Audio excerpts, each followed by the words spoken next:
Penn State fans, you can finally scratch that itch. They got another commit for the class of 2023. I'm your host, Thomas Frank Carr, here on the BWI Daily Edition.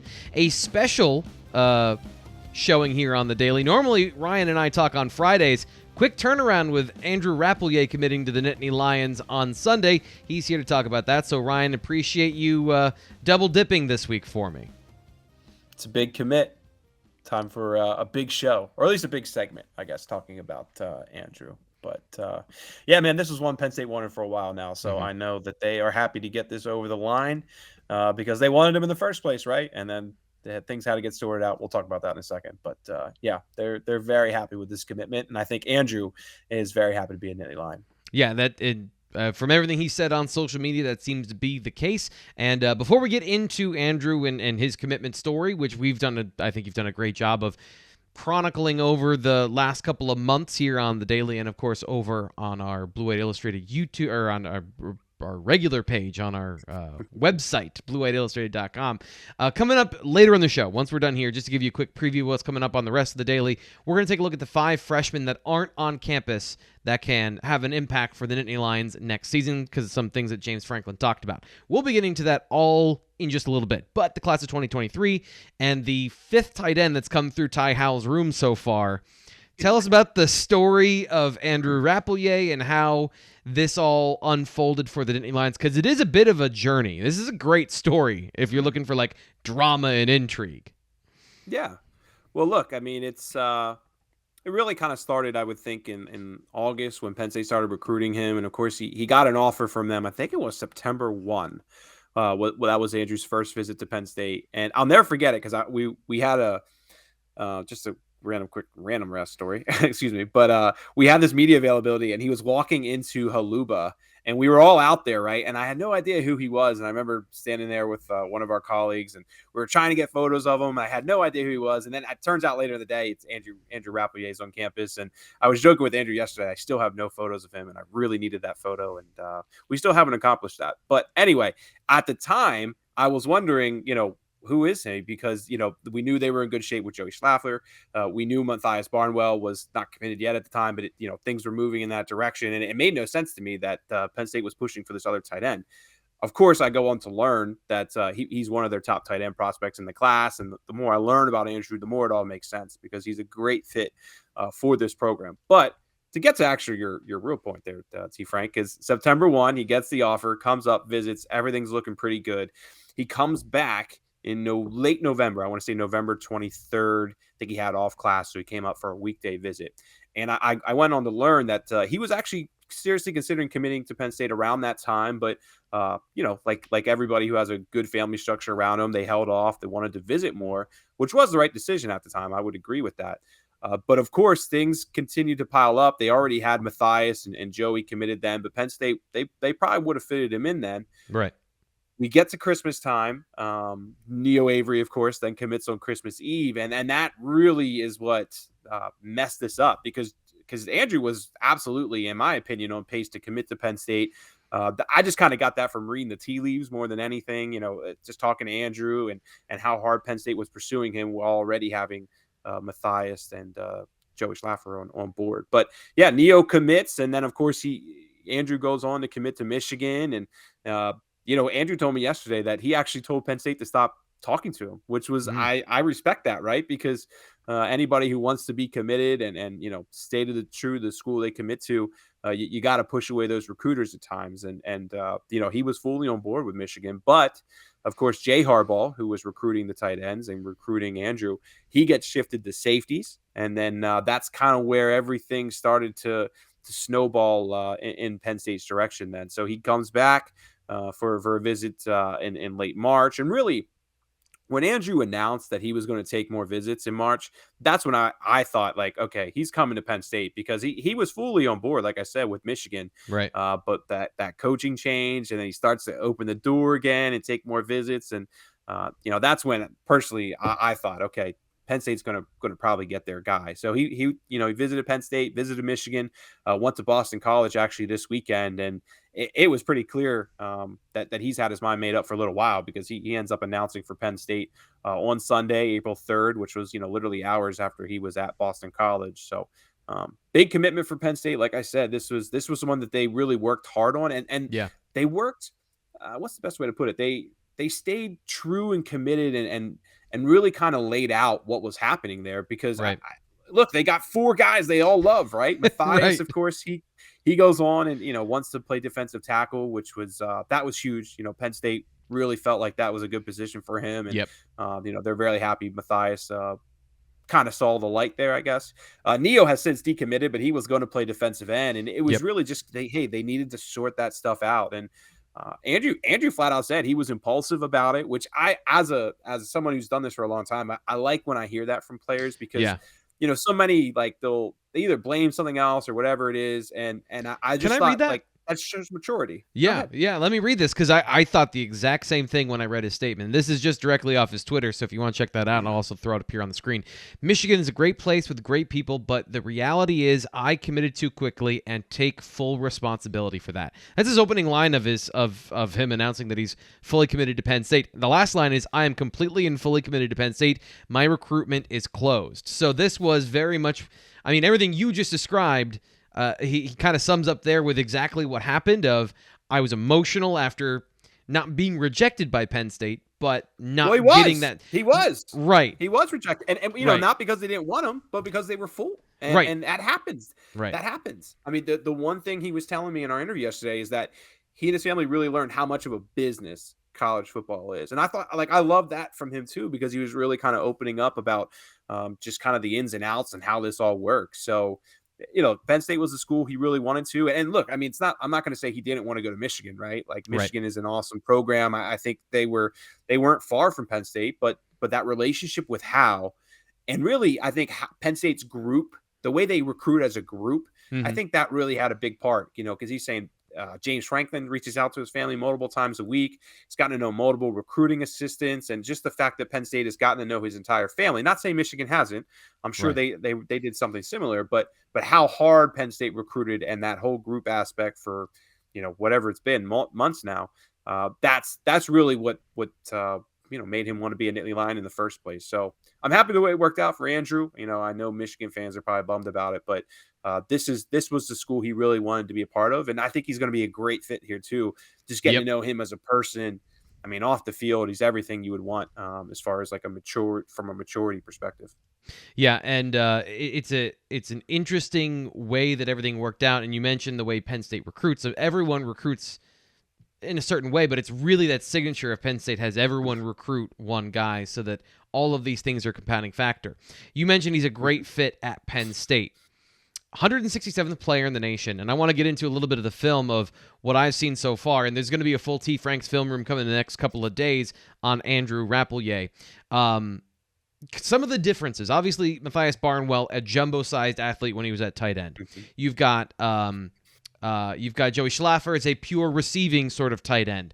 Then you've got Neo Avery, and if we're going to get down into the difference between the two, and maybe not only did he commit earlier, but a little more, just a little bigger, a little more explosive, a little more violent. But the best tight end in this class, as far as playing the position, is Andrew Rappleyea. His film is awesome. I love the way he runs routes. Just watch the way he drags his toe there. That's a professional level turn for a guy who's pretty big, somewhere between 6'4", 6'5", 225 pounds. Plays in line too.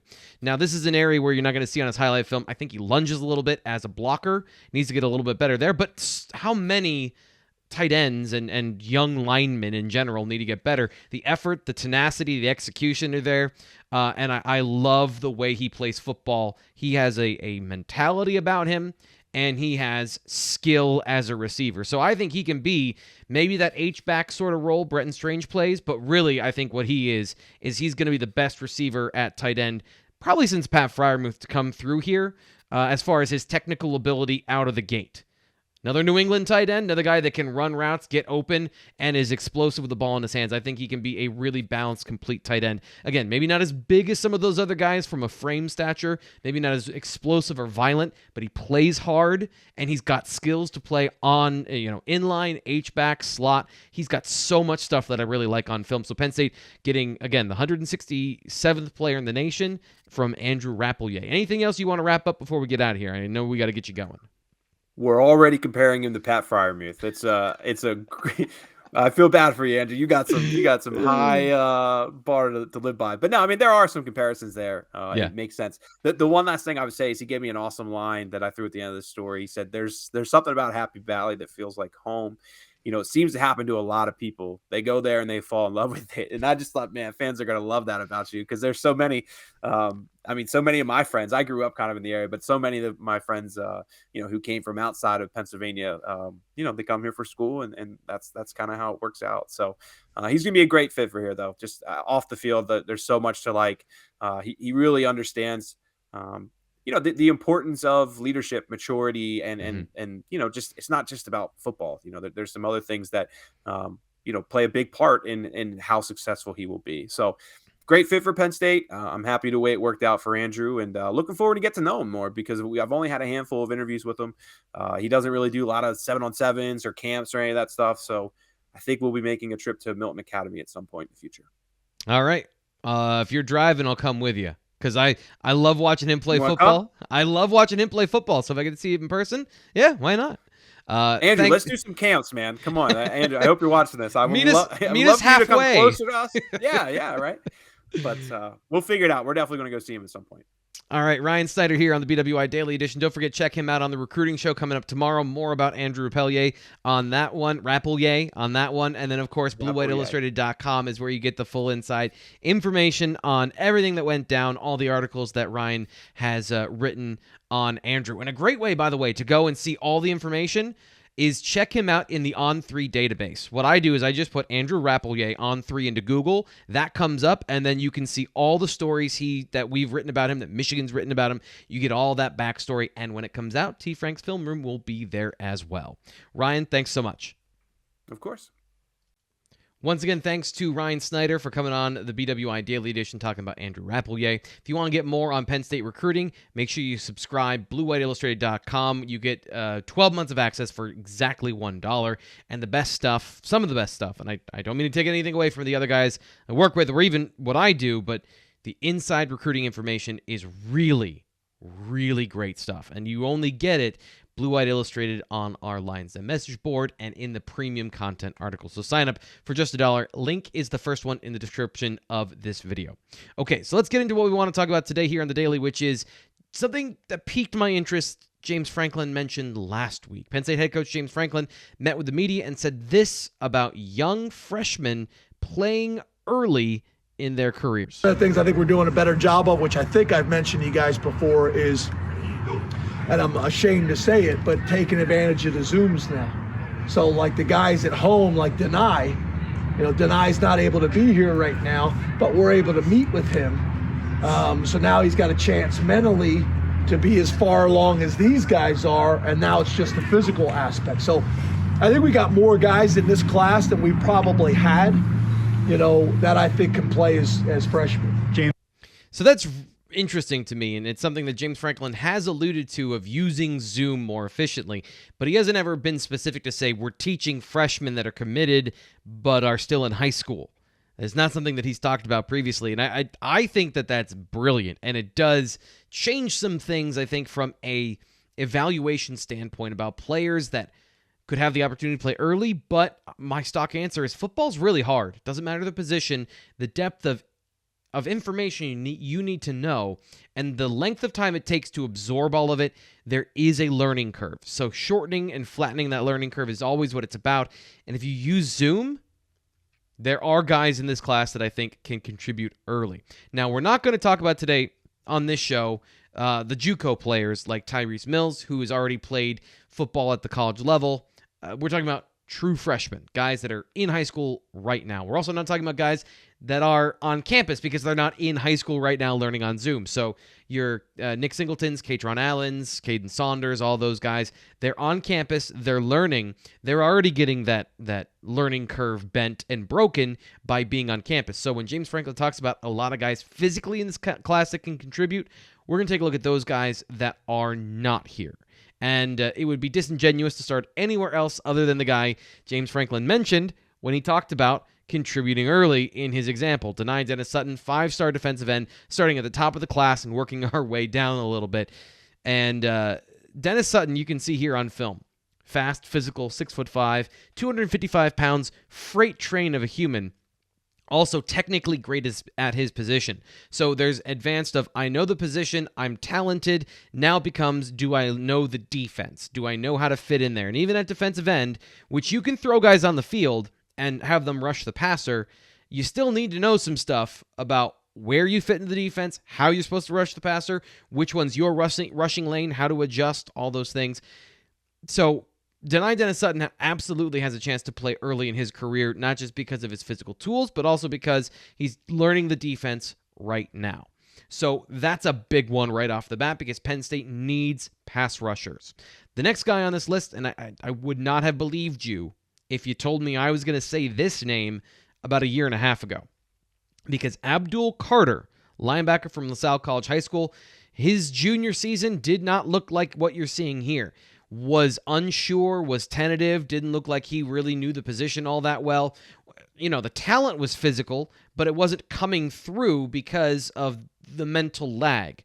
Talked to him here on the Daily Edition last week, and he told us, I learned in that interview, it was his first year playing linebacker. He played defensive end, he played running back before. He was learning the position on the fly. So playing the way he did, in retrospect, is pretty impressive. And then what you see here, these highlights, these plays from his senior season, I think he was probably one of the most impressive players in the Catholic League schools out in the Philadelphia area. He was one of the most dominant players in a really dominant league. And you can see here, all of that size, physicality, speed, explosiveness, they all come through. The instincts are all there because he learned the position. He did the hard work of dedicating himself to learn the position, to know the nuances, the tips and tricks, get the depth of knowledge to then play fast. And all those physical skills show up. So another player at a key position that Penn State could have come on the football field and play early on defense.